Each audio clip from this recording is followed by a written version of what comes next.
a flying menace. Good Lord. An alien swarm. A projectile fish threatening our ecosystem. We have to stop it before they stop us. It may look harmless, but it's anything but. These fish are actually up in your face. This head, solid bone, that's what gets you hurt.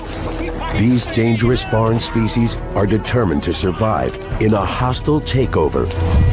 And major American waterways may face total annihilation. There's no real barrier to stop the fish from here moving into Lake Michigan. For sportsmen, fishermen, and scientists, it's a race against time to stop an invasive destroyer on a rampage. Man versus explosive river crashers. Hooked. Asian carp invasion.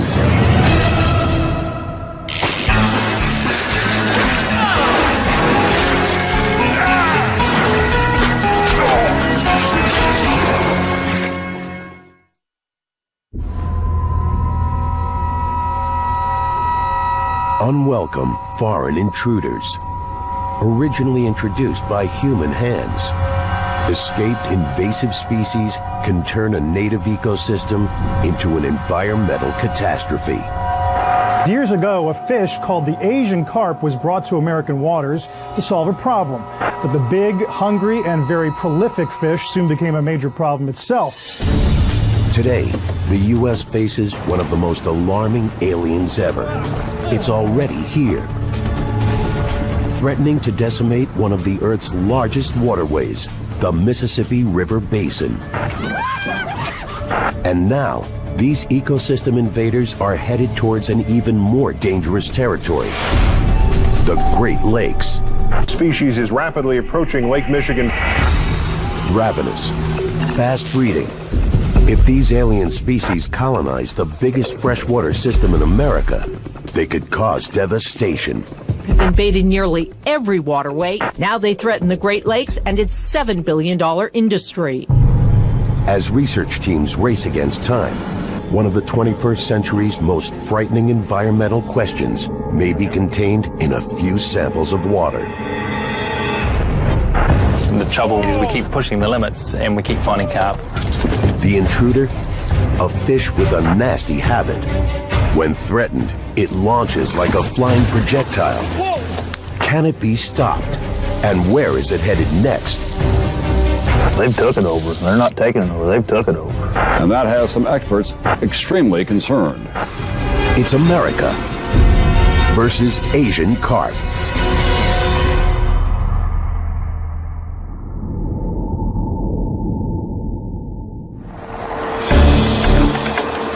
September 15th, 1999, 225 kilometers from the Great Lakes, Chillicothe, Illinois. Commercial fisherman Orion Briney heads out on the Illinois River. For over 15 years, Orion's worked these waterways. Expecting buffalo fish and catfish, he pulls up his net, usually brimming with fish. On this day, it's almost empty, but not quite. Orion spots two fish fighting hard against the net, with odd-looking eyes set low on their heads. What is that? It's all weird looking. Well, we caught the first one. We pulled it up. We thought we knew what we had. We thought it was like a big lake trout, or because sometimes your water gets real high, you catch a weird fish or two of some kind. Eyes on the bottom of their head. A little bit of scales on them. Orion takes one of the mystery fish to a biologist. What do you think that is? Never seen nothing like it before in my life. One look, and the scientist knows Orion's catch all too well. Carp. Carp? Asian carp. Asian carp. Sure ugly, aren't they? Oh, man. It's a big-head carp, an unwelcome menace more commonly known as Asian carp, and the first of what may be a thriving colony of ruthless aquatic terminators. Along with its sister species, the silver carp, Orion's big head is considered one of the most dangerous invasive creatures in America. The bad news travels fast. As soon as biologists learned that these species had escaped from aquaculture ponds and were showing up in the nets of fishermen, red flags went up for every biologist. In Orion's River, the invading bighead carp is perfectly designed for a hostile takeover. Able to reach as long as 1.5 meters and weigh as much as 45 kilograms. In their native Asia, they're Darwinian superstars, easily adapting to most rivers, lakes, and ponds. And as they move into U.S. rivers and start aggressively feeding on plankton, they devour the food chain from the bottom up. But where in Asia, natural predators kept these carp in check, the United States has no river contenders up to the challenge. It's a formula for disaster. The Asian carp have a potential of devastating local fish populations because they're eating this food at the most basic level. It's suggested that they can eat anywhere from 40 to 80% of their body weight in a day. And it gets worse. In addition to a ravenous appetite, the Asian carp's breeding rates are in the stratosphere. While most fish spawn once a year, Asian carp can spawn up to 3 times a year, producing as many as 2 million eggs. Breeding and feeding faster than any other native fish in the river, the Asian carp obliterates the competition. The bighead and silver carp are a very scary threat because of their ability to invade an area so quickly. They will kick other fish, our native fish, out in a short amount of time. But how did they get here? The answer is chilling.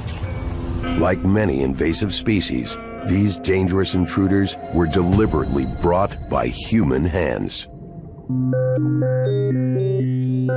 50 years ago, in the 1960s, Midwest commercial fish farmers and water treatment authorities were looking to solve a problem: algae overgrowth. Their solution? Import an Asian fish species known for devouring algae, the grass carp. Last summer, 1/3 of Robert Harrell's 70-acre lake was filled with water weeds. Harrell stocked the lake with carp, and his weed problems were practically solved in 2 months. You can tell they have really done quite well. I believe we put 350 in here, and in just a little time, it was all gone. It worked so well, a decade later, more catfish farmers fighting fishery overgrowth imported 2 other Asian carp species with the same taste for algae, the bighead and the silver carp. But what seemed like an ideal solution was an ecosystem ticking time bomb.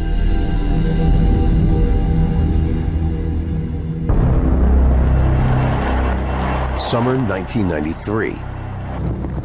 Torrential thunderstorms pound the American Midwest. 50,000 homes are damaged or destroyed. 1,000 levees fail. The end result is devastating, but there's an even more disastrous consequence. The normally disconnected rivers, lakes, and streams of the Mississippi River Basin flood together, forming one giant bathtub. To a then relatively obscure fish, it's the perfect escape. Captive carp find a path to freedom, riding floodwaters into open waterways, spawning fast and furious, swimming further into rivers and tributaries throughout the Midwest. Brought to America to suck up algae and then escaped and multiplied, earning the nickname river rabbits.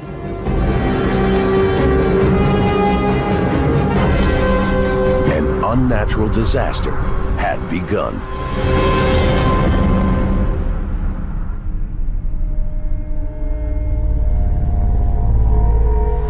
Now, for the man who first found this terrifying alien species in his own backyard, the fish is freshwater public enemy #1.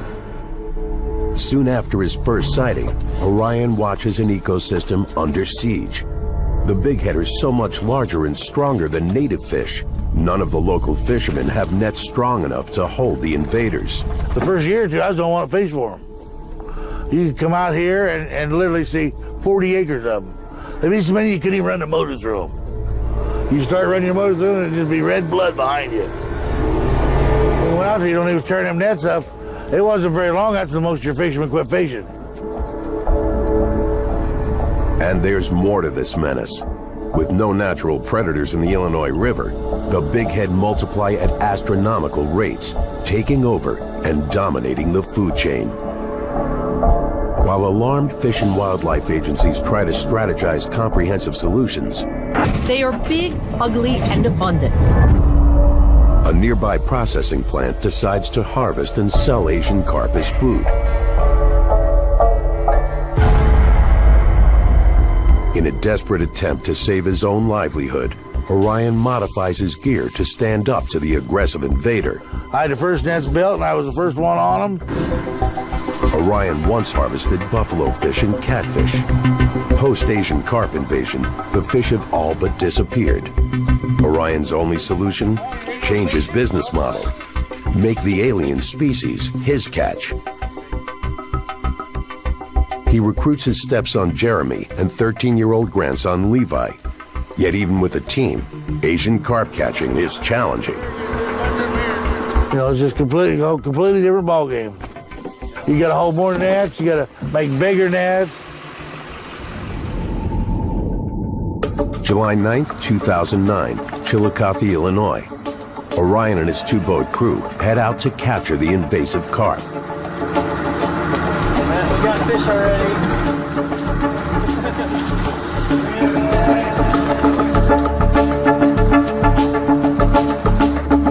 He reads the water, looking for signs of a pack of bighead below. The goal, net as many of this marauding threat as fast as possible. Orion knows these fish spook easily. They fly into the air at the first sign of noise and commotion, a fight-or-flight stress response that can dangerously injure fishermen. Skittish Asian carp scatter fast. Moving carefully, the boats will have to hit the right spot at the right moment. You got to be real aggressive when you see them. I mean, you can't sit here and talk and tell, you know. You got to get right with it, get around them, and get them shut off, or they're gone. You say, well, I thought there was a bunch of fish there. Well, there was.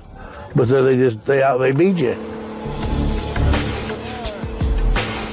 Orion picks a spot in the middle of the river. Where they're at right here. Get ready. The boats start dropping over 27,000 meters of net. Spreading out, they make their way towards shore, covering the river's entire width. But now, Orion's crew tries to gather the carp using one of the most primitive fishing techniques on Earth: noise. What the men are about to raise in their nets may be proof of a threat far greater than any fisherman's livelihood. An eco-disaster, a raging river invader breeding out of control.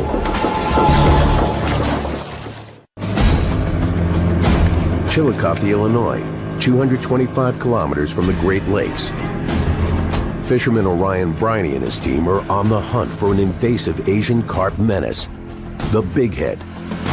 Now, with nets strategically placed across the width of the Illinois River, it's time to raise hell, literally. To herd the fish towards them, the crew stomps and bangs the boat's aluminum hulls. Beneath the waters, the distressed fish pick up the vibrations through organs that run along their sides, called neuromasts. Interpreting the vibrations as a predator on the hunt, fleeing bigheads swim straight for the nets. They're very smart. Once they hear a noise, they're taking off. We run back and forth and try to bring them into a big school and herd them down, force them into the net. Meter by meter, Orion's crew pulls up bursting nets.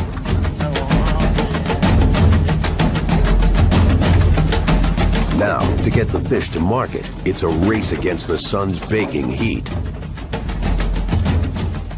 How we doing up here? How many we got left? A fish this size will hurt you. Fish this size would probably put you in the hospital if you was going up the river and break something, you know, or even